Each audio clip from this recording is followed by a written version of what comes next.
Vamos a comenzar la sesión, están incorporándose algunos compañeros, pero vamos a empezar. La verdad es que empezamos este segundo día y me hace mucha ilusión los dos ponentes que tengo esta tarde, porque la verdad es que son compañeros míos y amigos míos a los que tengo muchísimo cariño y les he pedido que estén esta tarde con vosotros para hablar de cómo emplean las empresas la inteligencia artificial, todo a través de ejemplos muy prácticos, así que creo que es una sesión que vais a disfrutar mucho.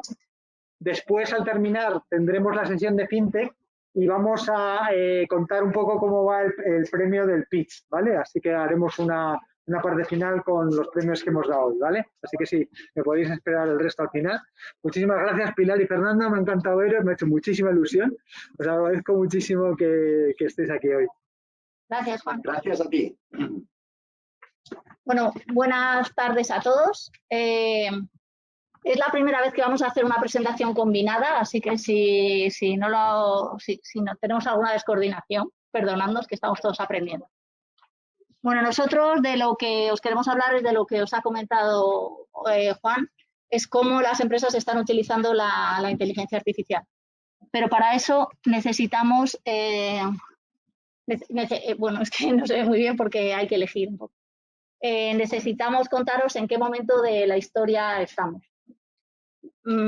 Queremos que tengáis en cuenta que durante los últimos 100 años han vivido unos cambios espectaculares. Seguramente vosotros los habéis estudiado durante la carrera, el bachillerato y demás. Pero nosotros queremos incidir en tres grandes tendencias que han tenido un montón de cambios graduales que han cambiado la historia de la humanidad y que además se han basado para algunos cambios importantes en momentos como este, en momentos muy disruptivos. Una de las cosas que es una tendencia que va cambiando poco a poco, pero que transforma toda la sociedad, es la energía. La energía se necesita para cualquier proceso productivo, cualquier proceso humano. Todos encendemos una luz para crear un coche, para cualquier cosa. Si empezáis a pensar cómo se utiliza la energía, al principio la energía la proporcionaba el hombre para hacer cualquier actividad. Eso va cambiando y se van extrayendo materiales de la tierra para hacer distintos tipos de combustibles. Pensad en el carbón, pensad en el petróleo e incluso en la energía nuclear o en la energía eléctrica. Al final son materiales que se obtienen de la tierra, se procesan y dan una energía que se utiliza para todo. Pero realmente la verdadera transformación, lo que está pasando, es que queremos tener la energía en el momento en el momento que queramos y donde la necesitamos. Entonces, la energía solar, que está en cualquier lado, está cambiando la manera de utilizar la energía, sobre todo porque una de las partes más difíciles de hacer en la energía, que era la distribución, desaparece. Otro de las grandes macrotendencias que lo ha cambiado todo es el tema de las telecomunicaciones. A veces pensamos en las telecomunicaciones y lo primero que pensamos es en el móvil o en las antenas 3G o tal. Bueno, ya sé que sois muy jóvenes, pero tenéis que pensar que realmente las telecomunicaciones, la necesidad que tienen las personas de intercomunicarse con otras, eso ha cambiado la manera de hacer todo. Si pensáis, por ejemplo, desde las primeras señales que se hacían con los espejos o cómo Rothschild hizo su fortuna, no sé si alguien lo sabe. Bueno, Rothschild era un banquero que empezó a hacer su fortuna porque estaba pendiente de quién iba a ganar, de si estaba ganando o perdiendo Napoleón. Entonces él, a través de palomas mensajeras, le llegaban mensajes y fue el primero que recibió que Napoleón había perdido la guerra y que la habían ganado los ingleses. Entonces lo que hizo, porque era un tío bastante listo, lo que hizo fue, bueno, listo un poquillo así, triquiñuelas, lo que hizo fue vender todos los bonos que tenía de Inglaterra y esperó que todo el mundo le siguiese en la ola y cuando vendió todo, él cogió y compró a coste cero.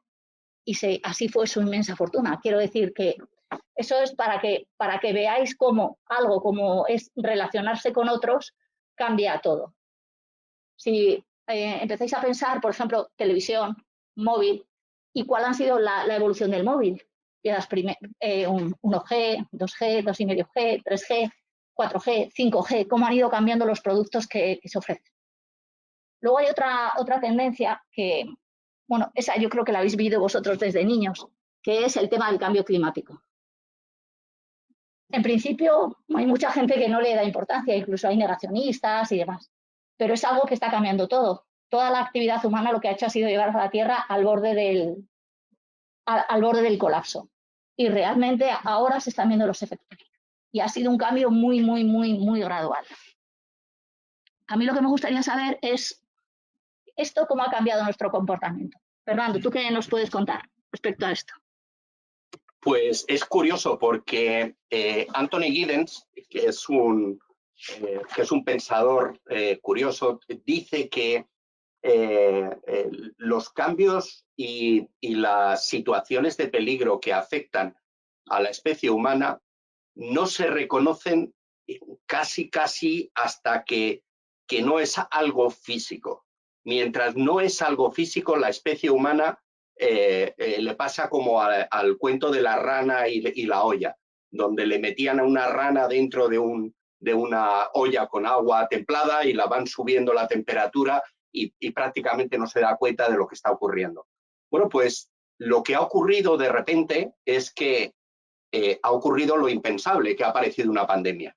Y esa pandemia lo que ha hecho ha sido que nos ha obligado a todos los seres humanos, estamos hablando de una pandemia global en el planeta, en el que todos los seres humanos hemos estado confinados.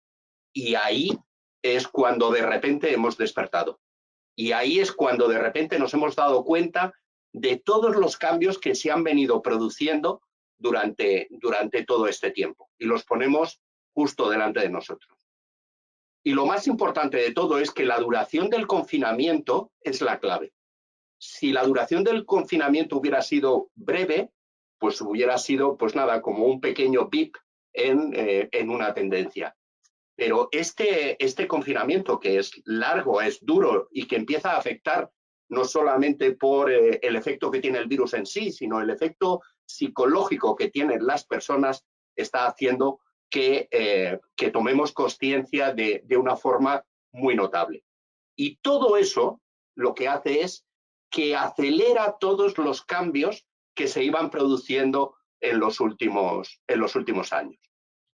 En definitiva, lo que estamos diciendo es que el refuerzo ambiental y normativo lo que te hace es un cambio psicológico y actúa como potenciador de la duración. Ahora ya nos parece que llevamos siglos encerrados, que estamos en una situación en la que empiezan a haber protestas en todas las ciudades del mundo diciendo que esto no hay quien lo aguante. Nos estamos rebelando frente a los gobiernos, frente a la autoridad, porque estamos llegando a lo que es el límite de una situación psicológica. Pero lo más interesante es todo esto, ¿cuáles son los aceleradores del cambio del modelo empresarial? Y el primer punto, y muy importante, es la emancipación del ladrillo. A ver si me explico. Anteriormente, aquellos que tenían redes de distribución física muy densas tenían ventajas competitivas frente a todos los demás. Y además esas redes les permitían cerrar la entrada de la competencia. Por ejemplo, Mercadona llegó a tener o tiene tiendas de proximidad prácticamente en toda la geografía española. ¿Eso qué ha hecho? Pues lo que ha hecho ha sido que es tan cómodo ir a comprar a Mercadona que llega a cifras de facturación y de beneficio increíbles. Pero lo mismo le pasó a Carrefour o lo que le ha pasado a otras fuerzas de distribución. La educación es exactamente igual. Bueno, lo veremos un poquito más tarde. ¿Cuál ha sido el efecto del confinamiento en la distribución alimentaria? Pues que de repente lo que era una ventaja competitiva se ha convertido en un stopper. Lo que era un acelerador, lo que era algo que te daba una situación frente a tus competidores y te protegía en tu mercado, de repente se convierte en un pasivo. Y por otra parte, aquel que tiene el ladrillo, lo que le obliga es a cambiar su modelo logístico y su modelo de distribución. Yo no sé si habéis visto los cambios que se están produciendo en Mercadona, en el Corte Inglés, porque en esta pandemia el que ha salido ganando ha sido Amazon, que era el que tenía el sistema logístico basado en 0 ladrillos, solamente en centros logísticos. Pero es que en la educación ha pasado lo mismo, pensar en la universidad. La universidad, el punto fundamental era la enseñanza presencial y donde nos encontrábamos todos hablando unos con otros en una misma aula y donde compartíamos el conocimiento.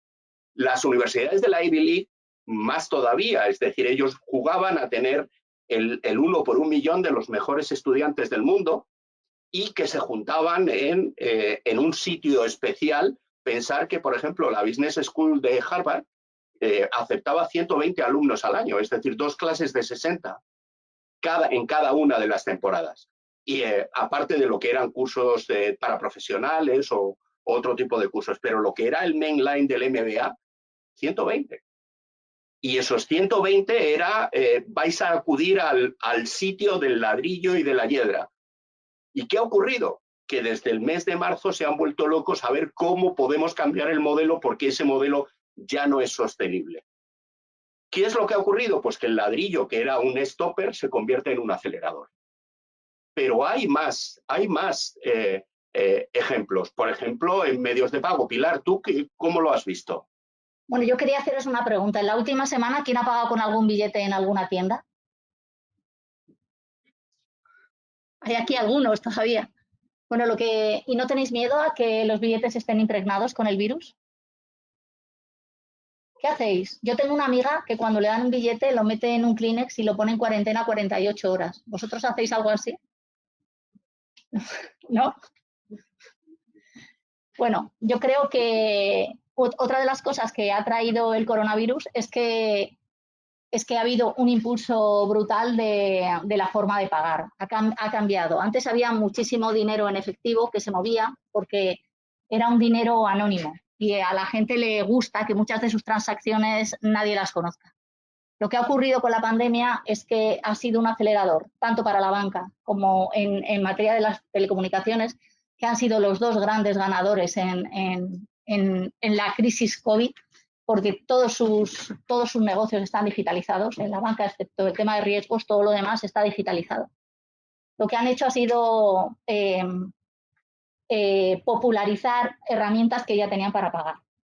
Y todos nos sentimos, o la mayoría de nosotros nos sentimos más cómodos pagando con una tarjeta de crédito que la tienes tú, sabes tú dónde la has metido, dónde la tocas, o incluso desde el móvil, que lo que hace es que ni siquiera tienes que tocar.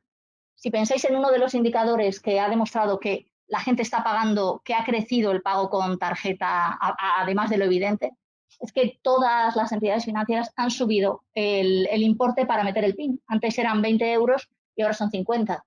O sea, ahora te puedes estar gastando 49 euros y nadie te pide el PIN.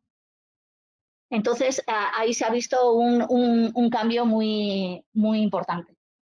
La conclusión más importante que hay que sacar, ¿cuál creéis que es? ¿Por qué creéis que es importante que el dinero se digitalice? Todo, porque antes había una gran parte que estaba fuera del sistema. Dices tema legal. Algo más.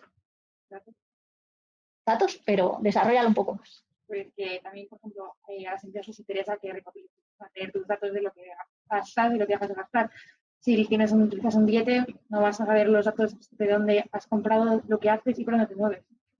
Ahora lo que va a pasar, bueno, recojo tu idea y la reformulo un poco, pero es eso. Lo que va a pasar es que vamos a tener en tiempo real los datos de actividad de un país o de una región. Antes había un porcentaje bastante grande que se nos quedaba fuera, porque había muchísimo dinero circulando anónimamente. Pero ahora va a ser una base de datos donde la gente va a poder hacer algoritmos y desarrollar y ver cosas que ahora se dicen, pues el PIB va a ser, dentro de 3 meses va a bajar el 20%. Vamos a ser capaces de saber la actividad de los países, cómo van, si van creciendo o decreciendo, simplemente analizando cuál es el consumo. Y Fernando, ¿tú durante esta pandemia has tenido que poner muchas lavadoras en tu casa? Este es un tema muy, muy divertido. El hecho de estar encerrado, lo que ocurre es que, bueno, encerrado, el teletrabajo era que tradicionalmente tú te levantabas por la mañana, te duchabas, te afeitabas, te ponías, te disfrazabas de empleado ajeno, por cuenta ajena o propia, y te ibas a trabajar. Y entonces entrabas en otro mundo, en el mundo del trabajo, con tu despacho, con tu equipo, etcétera. Y ahora de repente, pues bueno, pues te quedas en casa. Y el trabajo lo haces en casa, pero es que en casa, bueno, no es lo mismo que estar en la oficina donde todo está limpio, ordenado, que te vas por la tarde y al día siguiente cuando llenas está todo. De repente lo que vemos es que el trabajo intelectual y el trabajo físico de casa hay que compartirlo y que las cosas de casa no se hacen solas, que hay que hacerlas. Y el resultado ha sido que no estábamos preparados para hacer el trabajo físico. Lo podías hacer, ayudar de vez en cuando y hacías parte del trabajo, pero eso de hacerlo todos los días, lo que ha ocurrido ha sido que ha habido una revolución en la mecanización. A mí me gustaría contar una anécdota y es que si alguien sabe cuál ha sido la mayor innovación en la especie humana. Innovación, entendiendo por innovación ideas originales que generan riqueza de forma sostenible. ¿Alguien me podría contestar? ¿Alguna idea? La rueda, dicen por aquí. No, algo que haya creado mucho más riqueza todavía que la rueda. Es algo que utilizan todos los seres humanos todos los días. ¿Internet, dicen por aquí? No, no. Internet está muy bien y ha creado mucha riqueza, pero es algo más todavía. No te oigo. Ah, el descubrimiento de la agricultura. La agricultura está muy bien, pero ocupa muy poco tiempo ya, es decir, estamos con niveles de productividad muy altos. Algo más, ha sido algo que tiene relativamente poco tiempo. El dinero. El dinero se descubrió en Turquía hace varios miles de años antes de Jesucristo y bueno, y está bien, pero hay algo que ha generado más riqueza. ¿Armas de fuego habéis dicho? Sí. Armas de fuego. No, eso no. Electricidad. Mira, lo tenéis todos en casa. La fregona, invento español. No, eso tiene bastante trabajo físico. La agricultura ha dicho la lavadora. La lavadora, exactamente. La mayor innovación ha sido la lavadora. La lavadora lo que ha supuesto es que ha liberado trillones de horas. Es decir, todos los seres humanos necesitamos alguien que lave la ropa y desde que se inventó la lavadora lo que ha hecho ha sido liberar trillones de horas de seres humanos que ya no tienen que hacer ese tipo de trabajo. Es decir, nadie piensa que tenga que lavar la ropa todos los días o una vez a la semana o cada cierto tiempo. Pensar en lo que eran los pueblos, cuando ves películas antiguas de señoras que se iban al río con una tabla y ponerse allí a lavar todos los días o cada cierto tiempo haciendo ese tipo de trabajo. La lavadora ha incrementado la productividad. Bueno, pues mirar las ventas de las aspiradoras automáticas, las Rumbas, que se han producido durante la pandemia. Si miráis las cifras, verás que se disparan. Y el nivel de sofisticación que están adquiriendo, utilizando sistemas de inteligencia artificial y de mapeo, haciéndolas cada vez mucho más eficientes y que tengan muchísimas más funciones. Pero no solamente se han vendido Rumbas, es que se han vendido todo tipo de electrodomésticos que ayudan en lo que es facilitar lo que es el trabajo doméstico. Entonces, lo que ha ocurrido ha sido que el trabajo físico y el trabajo intelectual empiezan a compartirse y empiezan a verse como un todo, como una parte de lo que es, de lo que somos como seres humanos. Luego, la diferencia entre lo que era el trabajo de cuello blanco y de cuello azul, es decir, el mono, empieza a cambiar radicalmente. Pilar, ¿tú podrías contarnos alguna anécdota de cómo ha cambiado el trabajo organizativo y el intelectual productivo? Sí, bueno, yo quería contaros mi última reunión al CEO de Telefónica. Me llamó para tener una reunión para ver unos temas, que queremos venderle un producto y quería conocerlo de primera mano. Y me llamó una secretaria suya. Concertó una entrevista conmigo como con un mes y medio. En el transcurso de ese mes y medio me llamó 3 o 4 veces para cambiarme. Primero el día, luego la hora. Más o menos debimos emplear entre 3 y 4 horas de conversación hasta que logramos cerrar el momento. Cuando llegué allí me habían conseguido parking, que luego allí no hay quien aparque también, total, que estaba fenomenal. pero tuve que dar todos mis datos, mi matrícula, a qué hora iba a llegar, cuándo iba a llegar. Cuando llegué, un señor de seguridad me paró, le tuve que enseñar todos mis datos, me dejó aparcar. Cuando salí, me fui a una recepción, estaba llena de personas que tomaban datos y le tenías que decir a quién ibas a ver, a quién era el contacto al que llamar, y después también volverle a enseñar la documentación. Y una vez dicho todo eso, te metían en una sala de espera esperando que esa persona, la secretaria, te bajase a buscar. Una vez que te vas a buscar, pasas una barrera física donde tienes que enseñar una tarjeta, vuelves a pasar, hay un señor muy amable de seguridad que te dice hola, tú pasas, y luego te llevan a una sala de espera, donde estás allí esperando un rato, la secretaria te invita a un café, te da agua mientras esperas. Y ya por fin accedes al CEO.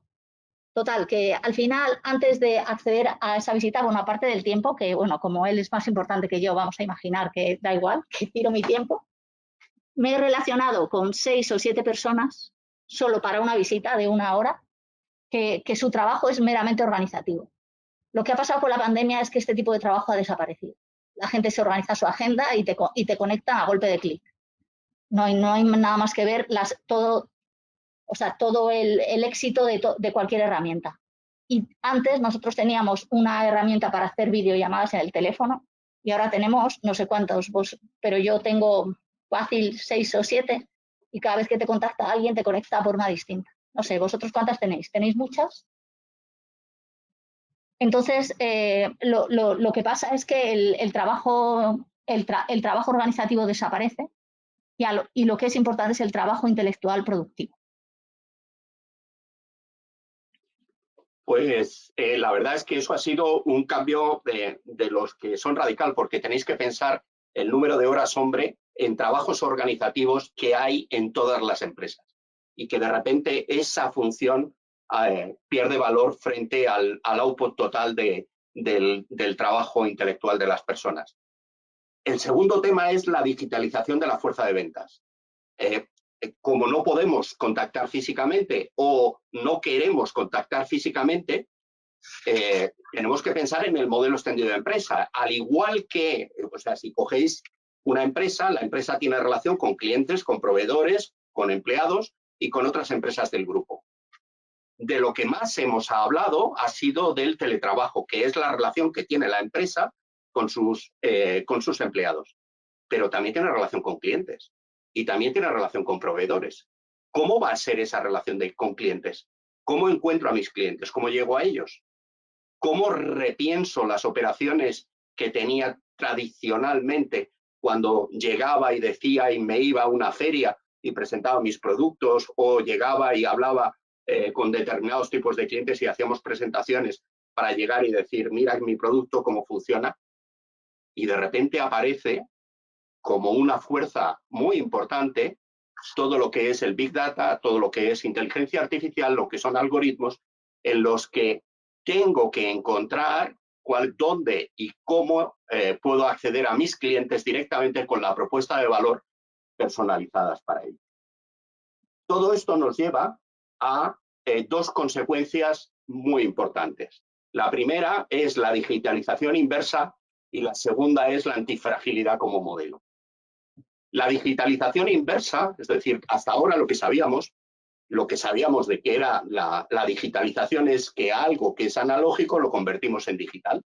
Por ejemplo, un disco de vinilo lo convertimos en música en streaming. Pero ahora de lo que estamos hablando es justamente al revés. Es como algo que es digital lo convertimos en analógico. Es decir, como algo que es un conocimiento se convierte en algo físico que puedo entregar a un cliente. Y el segundo concepto que es muy importante es que hasta ahora los modelos de fabricación eran optimizar el proceso de fabricación al máximo, pensando fundamentalmente en el just in time y segundo en lo que es el manufacturing que es flexible. Y lo que nos hemos encontrado es que con esta disrupción, el tener inventarios para horas ha hecho que la cadena de producción mundial se pare. Y lo que se ha demostrado es que los sistemas de producción de los países se han vuelto frágiles.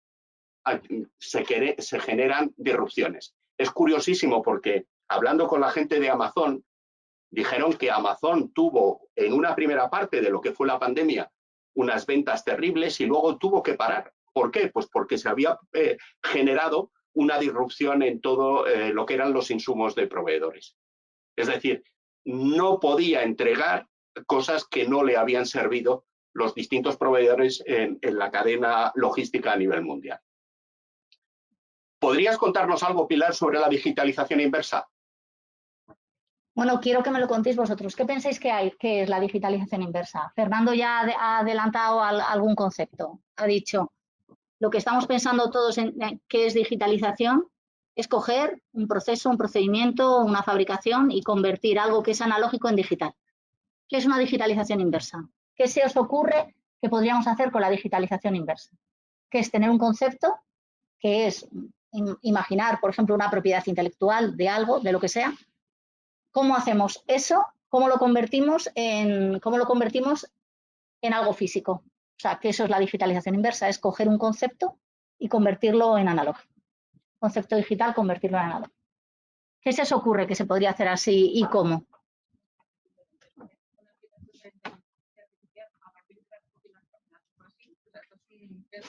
¿Sí? A partir de la computación de datos masivos, necesitamos la digitalización sí o sí para poderlos manipular y procesar en un tiempo razonable que nos permita hacer una productividad adecuada, y de esa forma podemos llegar a hacer la cadena productiva, que es analógica, mucho más eficiente, porque sabemos exactamente cuál es la tendencia del mercado antes de hacer el proceso de venta o antes de hacer el proceso de distribución. Un ejemplo más concreto, más mundano. No pasa nada, está muy bien. ¿Cómo se os ocurre que podríamos hacer digitalización inversa con unas zapatillas de deporte? El último modelo, el más guay, el que más mola, que no llega de Estados Unidos ni para atrás. ¿Cómo podríamos hacerlo? Antes nos pasaba la foto, lo que pretende hacer Adidas es que escaneemos nuestros pies. ¿Sí? Y con un software con impresión 4D, 3D, pues impriman las zapatillas adaptadas a nosotros. Sí, básicamente es eso.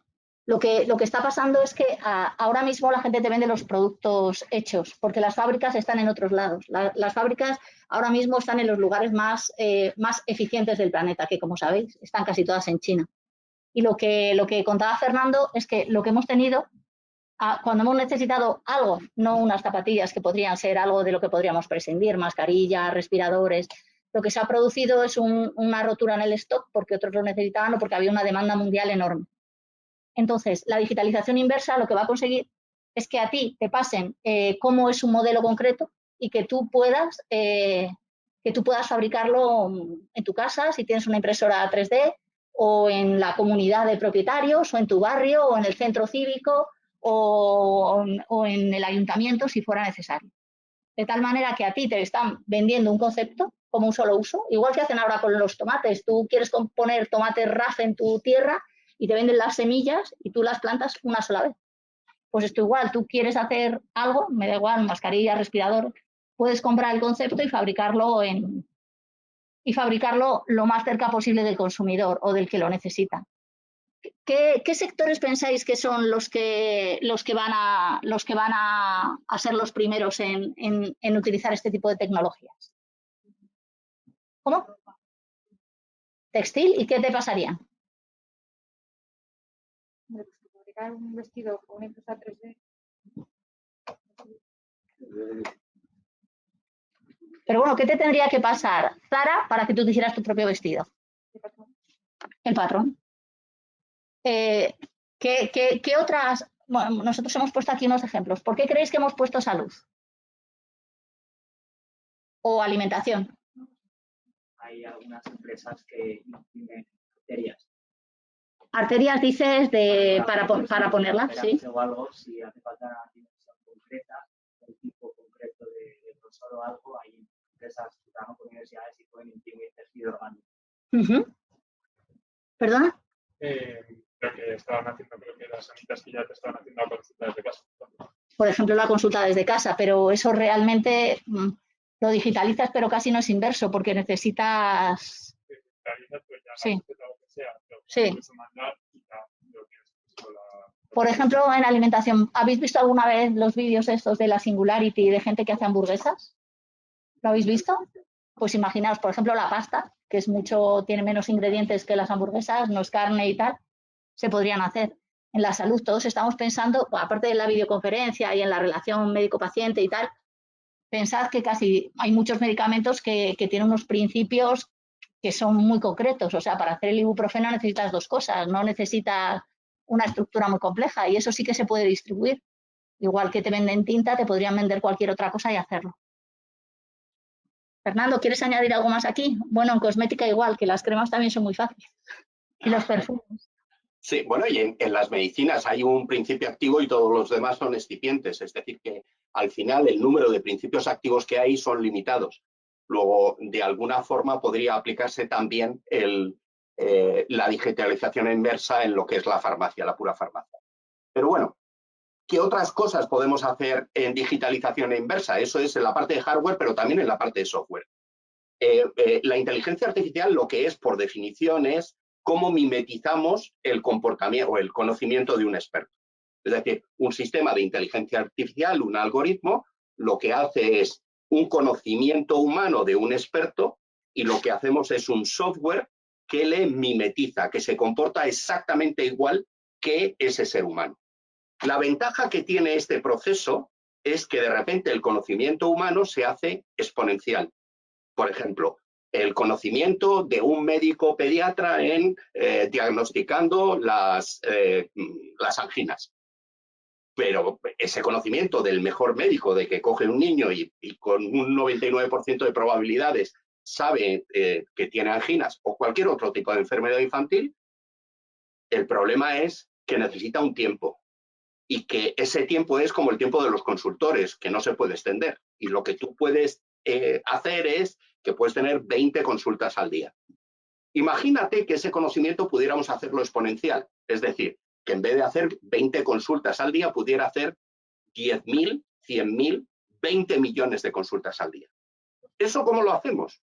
Pues lo que hacemos es coger ese conocimiento y hacemos un software que lo que hace es que mimetiza exactamente lo que hace ese médico. Lo que él interpreta, ese médico, nosotros lo mimetizamos y lo convertimos en un software. Ahora imaginaros que a médicos recién salidos que no tienen ni idea de diagnosticar porque no tienen experiencia, la experiencia que tiene el médico diagnosticando anginas, le ponemos al lado el software que le ayuda en la interpretación de los resultados con el mismo criterio y con la misma fiabilidad que tiene el médico más experto. Y de repente todos los médicos de atención primaria tienen las mismas capacidades y la misma calidad de atención que tendrían como si te estuviera atendiendo el médico más experto en esto. Esto es lo que llamamos digitalización inversa del conocimiento. Es decir, que el conocimiento humano lo convertimos en software y ese software lo ponemos a disposición de otros seres humanos que no tienen ese conocimiento para que actúen como si tuvieran el conocimiento. Una empresa de uno de los profesores del IEB se llama Mendelian. Y lo que hace precisamente es eso, pero para enfermedades raras. Si lo miráis, veréis que hay una empresa que se llama Mendelian, si la buscáis, y veréis que, curiosamente, una enfermedad rara es muy difícil de diagnosticar precisamente por eso, porque es rara. Y porque hay muy pocos médicos que hayan tenido la experiencia de tratar con esa enfermedad. Lo que ha hecho este sistema es que ha recopilado toda la información de enfermedades raras y mediante un simple cuestionario le dan la orientación al médico para que haga una serie de test que le van a confirmar si existe o no.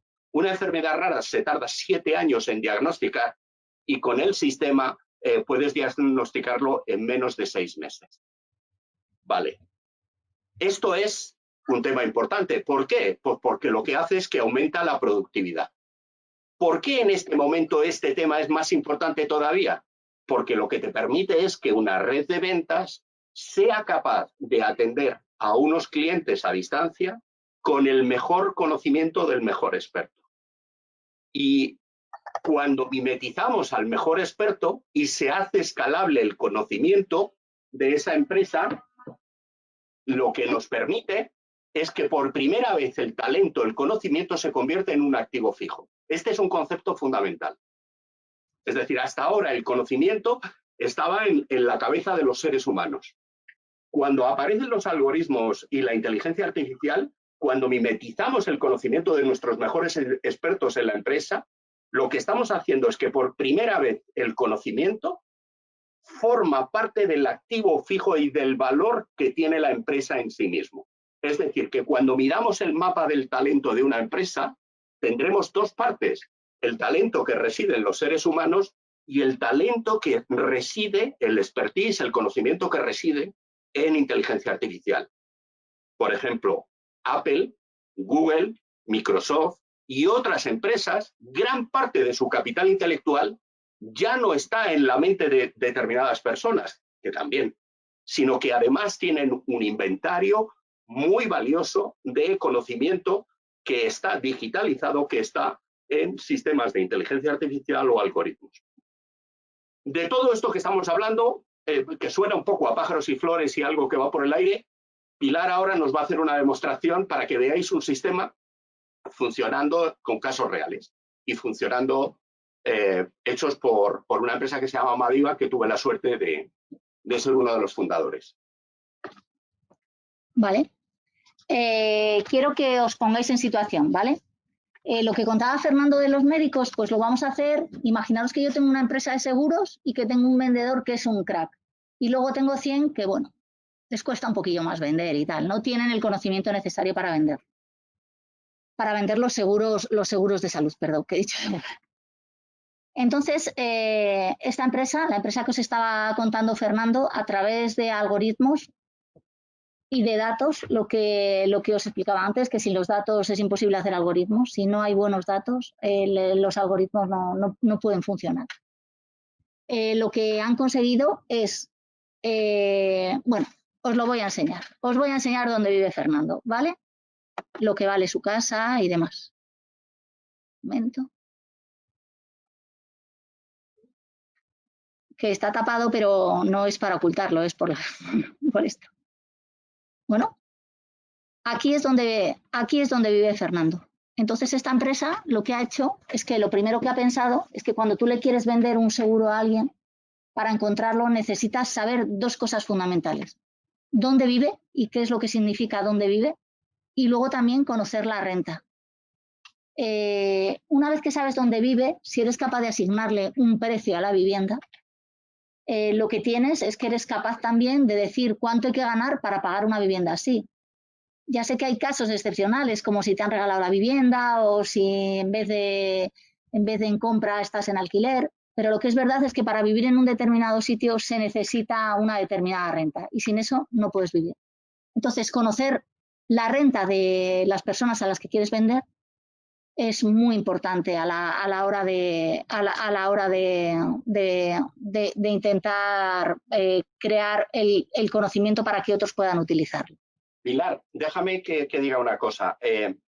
Hay una hipótesis de partida que es que el ser humano duerme en el mejor sitio que puede pagar.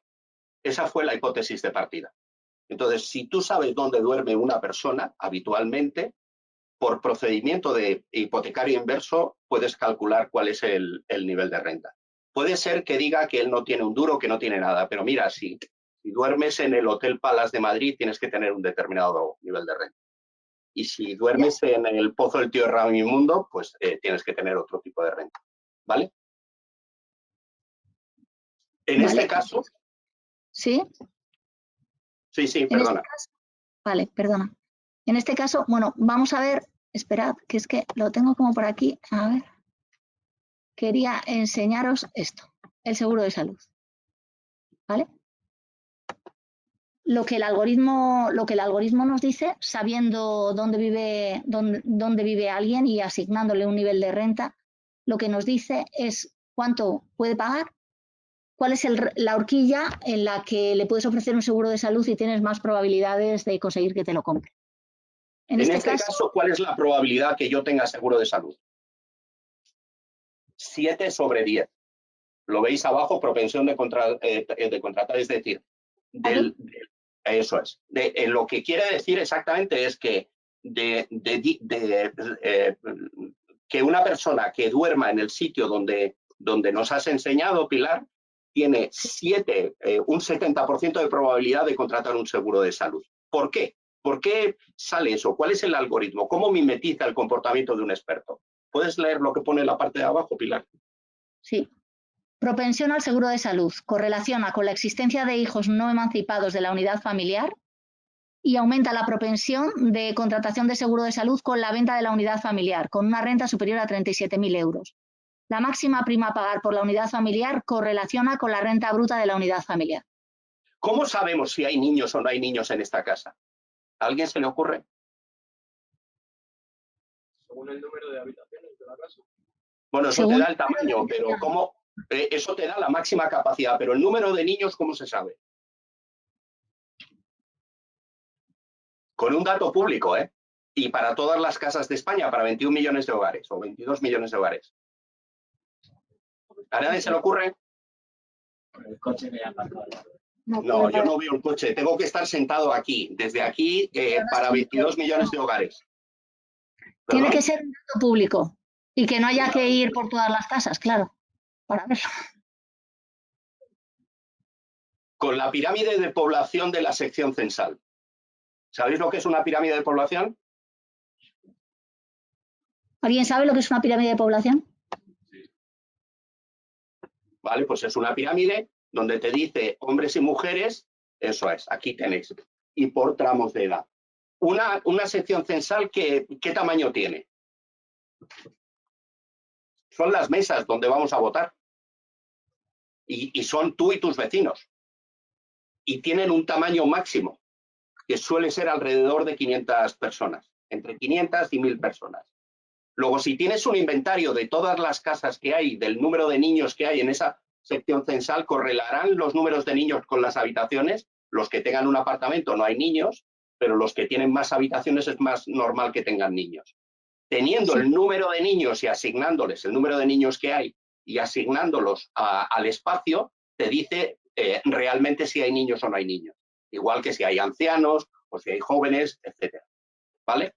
Luego ya sabemos. ¿Volvemos otra vez al algoritmo, Pilar? Sí. Luego, el que vende el seguro, el experto, lo que dice es, si hay niños, si hay renta, el seguro de salud es un seguro de lujo. ¿Por qué? Porque lo que estás buscando es no tener que ir al ambulatorio de la Seguridad Social. ¿Y cuál es el driver para ir a contratar el seguro? Siempre son los niños. El niño es el driver de consumo. Entonces, lo que haces es, luego, una vez que has hecho el algoritmo, los 3 puntos en este caso, es coger una cartera grande de 100.000 pólizas de seguros de salud y tirarlos encima y ver si coincide con lo que tú has predicho en el algoritmo. Y entonces sacas la probabilidad. Bueno, pues como este es el caso, lo que te permite es para 22 millones de hogares determinar exactamente quién te va a comprar y quién no te va a comprar el seguro de salud. Pero esto es un caso de seguro de salud, pero se puede hacer sobre el seguro de vida, o se puede saber quién va a comprar el próximo coche eléctrico, o cualquier otro tipo de producto. O dónde abrir una guardería. Y pensar que en qué localización, latitud, longitud y altura debo abrir una guardería para un determinado precio y teniendo en cuenta que no quiero tener morosos y que quiero tener la guardería llena. Entonces, fijaros que con un sistema que mimetiza el comportamiento de un experto, lo que haces es que tú has digitalizado tu fuerza de ventas. Si hasta aquí se entiende. Lo más interesante de este sistema es que tú a lo mejor para una persona eres capaz de hacerlo, pero eso está hecho para los 22 millones de hogares que hay en España. Es decir, que tú tienes segmentado a toda la población española y podrías venderle, dependiendo de los productos, si tú tienes un experto que conoce cómo vender, me da igual, colchones, coches de segunda mano o lo que sea, aplicando el algoritmo serías capaz de determinar a qué tipo de población deberías dirigirte para hacerlo. Pero no solamente eso, sino que viéndolo desde el otro lado, lo que te permite es medir cuál es el tamaño de un mercado.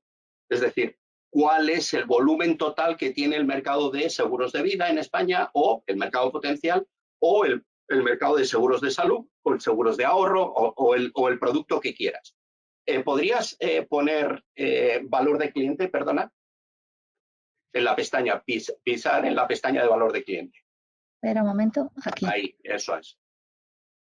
Por ejemplo, en este caso veríamos qué telecomunicaciones tiene, cuánto dinero se gasta, cuánto se gasta en tarjetas de crédito y si va a tener que cambiar o no cambiar el colchón en el domicilio. Por ejemplo, como decía antes Pilar, ¿cuántos colchones podemos vender? El negocio de los colchones es un negocio muy grande. ¿Lo habéis visto? ¿Sabéis qué tamaño tiene el negocio de colchones en España? ¿Sabéis de qué está hecho un colchón? Venga, alguien que conteste. ¿Alguna idea? ¿Alguien dice algo? ¿De qué está hecho un colchón? Pues depende. Depende de látex, depende de plástico, depende. Látex, viscoelástico, depende. Muelles, lana. En realidad todos los colchones están hechos de lo mismo, de margen. ¿Sabéis lo que es el margen? La diferencia entre el coste y el precio de venta. El margen de los colchones es enorme. De hecho, no sé si habéis visto algunos anuncios de venta de colchones en televisión y que pagan una cantidad en marketing increíble. Y bueno, pues los colchones es un gran negocio.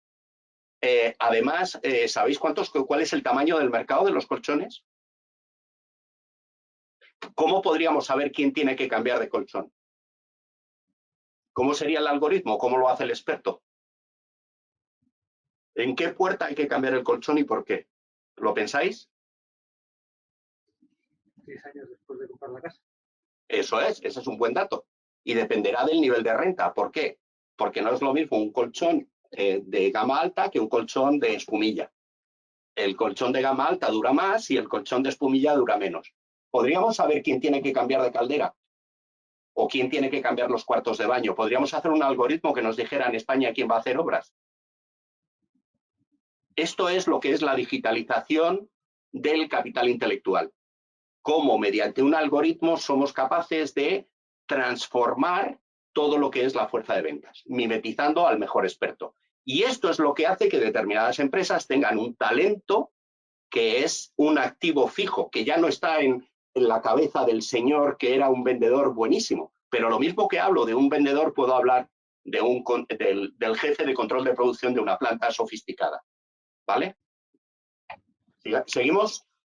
Sí, es que nos estamos yendo un poquito de tiempo. Yo creo que vamos a pasar a las dos últimas transparencias. Bueno, las decimos muy rápido, ¿eh? Espera. A ver. Un momento. Aquí.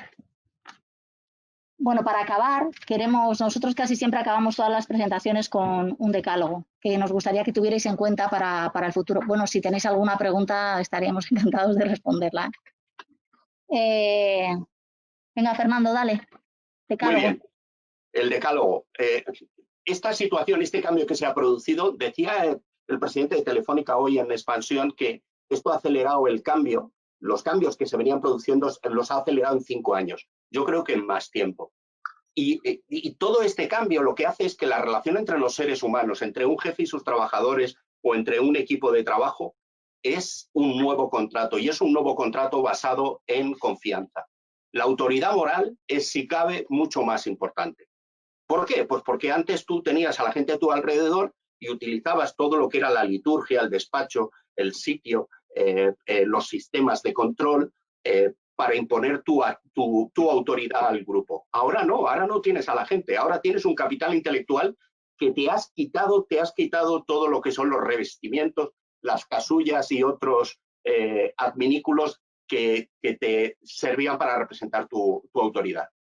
Ahora la confianza es el elemento fundamental. Es decir, mentir se castiga el doble. El segundo tema es que va a haber una nueva oleada de emprendedores.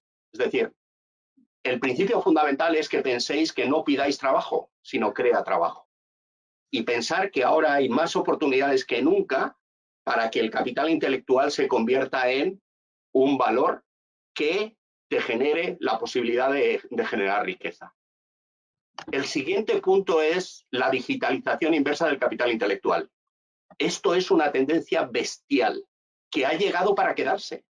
Es decir, hemos visto cómo se utiliza para ayudar en el diagnóstico en enfermedades raras, pero para vender un seguro de salud o para vender un colchón. De repente somos capaces de mimetizar al mejor experto y utilizando datos y conocimientos, convertirlo en un activo fijo de una empresa que va a tener ventajas competitivas frente a otras. El siguiente es el cambio en la escala de valores de una generación. Esto, la gente que ha vivido una guerra piensa y tiene una escala de valores distinta a los que no lo han vivido. Los que hemos vivido la pandemia hemos cambiado nuestra escala de valores y valoramos mucho más lo que es la empatía, lo que es ayudar a los demás, lo que es ese nivel de generar sinergias entre personas. Por eso se está produciendo una separación entre lo que es la sociedad y los políticos, sencillamente porque no han sido capaces de entender que hay un cambio cultural, que hay un cambio de valores en la escala de valores de nuestra generación. El siguiente es, y este es un punto en el que tenéis que pensar todos los que queráis emprender. La nueva frontera es la sanitaria. El mercado, el océano azul más importante que tenemos por delante es la sanidad. Y la sanidad va a funcionar que vamos a tener que demostrar para poder movernos que estamos bien, que estamos sanos. Va a ser como nuestro pasaporte, va a ser como nuestro acento, que va con nosotros allá donde vayamos. Bueno, pues pensar que si la demanda de salud es infinita, la oferta que tenemos por parte de médicos y sistemas sanitarios es limitada. Luego, la única forma es que en vez de que nosotros vayamos al médico, es que el médico venga a nosotros. ¿Y para eso qué vamos a hacer? Pues la digitalización inversa otra vez. Pensar en cómo están actuando Apple o cómo está actuando Google, en todo lo que son sistemas de monitorización y traqueo de actividad humana. Ya podemos hacer un electro o nos están midiendo la cantidad de oxígeno, de saturación de oxígeno en la sangre y así sucesivamente. Tenemos sensores y telecomunicaciones por todas partes. Junto con inteligencia artificial empezaremos a diagnosticar cuándo un médico tiene que intervenir. El otro tema, la revolución al revés. La mitad de la población es digital, la otra mitad es analógica. Pero lo curioso es que los jóvenes son digitales y los viejos son analógicos. Yo siempre pongo el mismo ejemplo. Los abuelos se hacen digitales porque quieren ver a sus nietos. Y entonces lo que hacen es cómo aprendo a utilizar Zoom o a utilizar cualquier sistema de videoconferencia porque quiero ver a mis nietos. No cambian a los nietos, cambian ellos. Los jefes no hacen eso. Los jefes siguen siendo analógicos y quieren que los empleados cambien. Esto es un gap terrible. ¿Por qué? Porque la producción de nuevos productos, elementos y propuestas de valor van a ser 100% digital. Otro de los temas importantísimos, la esquizofrenia trabajo-casa se difumina. Desaparece la dualidad de la vida profesional y la vida personal. Y yo creo que esto es una gran oportunidad como seres humanos. El giro hacia la antifragilidad como modelo. Ya no vale ser súper eficientes, sino que además de ser eficientes tienes que ser resilientes. Es decir, cualquier cosa que concibas, concibe que en cualquier circunstancia tú vas a poder seguir entregando tus productos a tus clientes. El siguiente tema es que la movilidad y el consumo correlan. ¿Y esto qué quiere decir? Pues que o mandamos las cosas a las personas o no habrá consumo. No iremos a por las cosas, sino las cosas vendrán a nosotros. ¿Y para eso qué necesitaremos? Otra vez digitalización inversa. La duración indeterminada hace que mirar al futuro sea más incierto que nunca. Pero esto es lo que te genera que tenemos que aprender antes que los demás, que tenemos que seguir aprendiendo, que ya no nos vale decir yo tengo este conocimiento. El conocimiento es como una cinta transportadora que en el momento que te quedas quieto te lleva para donde no quieres. Este es el punto más importante de todo lo que hemos hablado. Necesitamos alquilar inteligencia y la inteligencia tiene que ser diversa y para eso necesitas querer al diferente. Si te juntas con gente igual que tú te lo pasarás muy bien pero no crearás riqueza. El ser humano tiene una capacidad de imaginar sobre lo que imaginan los demás manejando la diversidad. Si no eres capaz de juntarte con los diversos, vas a tener problemas a la hora de crear riqueza. Y por último, y muchas gracias, aprender antes que los demás es la única ventaja competitiva sostenible. acordaros de esta frase, yo la aprendí hace bastante tiempo y es la frase que te hace que empieces a entender lo que es una tendencia, que empieces a entender hacia dónde va nuestro propio futuro. Si no tenéis preguntas, muchas gracias. Muchísimas gracias. Gracias, Fernando. Vamos a dejar las preguntas al final, las podemos hacer por chat porque el otro ponente se tiene que ir pronto. Y Claro. te agradezco muchísimo, la verdad que he disfrutado muchísimo con vuestra charla. Muchísimas gracias. Yo creo que para los demás ha resultado también inspirador.